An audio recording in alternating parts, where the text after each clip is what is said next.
Padmashri award 2024 এই বছৰ তিনিজন ব্যক্তিয়ে পদ্মশ্ৰী সন্মান লাভ কৰিবলৈ সক্ষম হৈছে অসমৰ পৰা তেওঁলোকৰ বিষয়ে আহকচোন অলপ জানি লওঁ পাৰ্বতী বৰুৱা তেওঁ ধুবুৰী ডিষ্ট্ৰিক্টৰ পৰা হয় পাৰ্বতী বৰুৱা হৈছে ভাৰতবৰ্ষৰ প্ৰথমগৰাকী মহিলা মাউণ্ট অৰ্থাৎ first female mount in India তেওঁ হাতীকি পাৰি নামেৰে জনা যায় ইয়াৰ উপৰিও অসম চৰকাৰে 2023 বৰ্ষৰ অসম গৌৰৱ বঁটা তেওঁক প্ৰদান কৰিছে সৰ্বেশ্বৰ বসুমতাৰী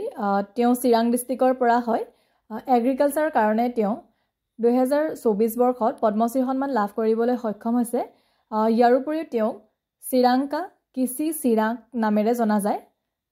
তেওঁক 2022 বৰ্ষত অসম চৰকাৰে অসম গৌৰৱ বঁটা প্ৰদান কৰিছিল দুৰ্ণ ভূঞা তেওঁ ফিল্ড অফ আৰ্টৰ কাৰণে 2024 বৰ্ষত পদ্মশ্ৰী সন্মান লাভ কৰিবলৈ সক্ষম হৈছে তেওঁ ওজাপালি আৰু দেওধানী ডান্সত এক্সপাৰ্ট হয় ইয়াৰ উপৰিও তেওঁ 2023 বৰ্ষৰ অসম গৌৰৱ আৰু 2018 চনত কলাগুৰু বিষ্ণু ৰাভা এৱাৰ্ড লাভ কৰিছিল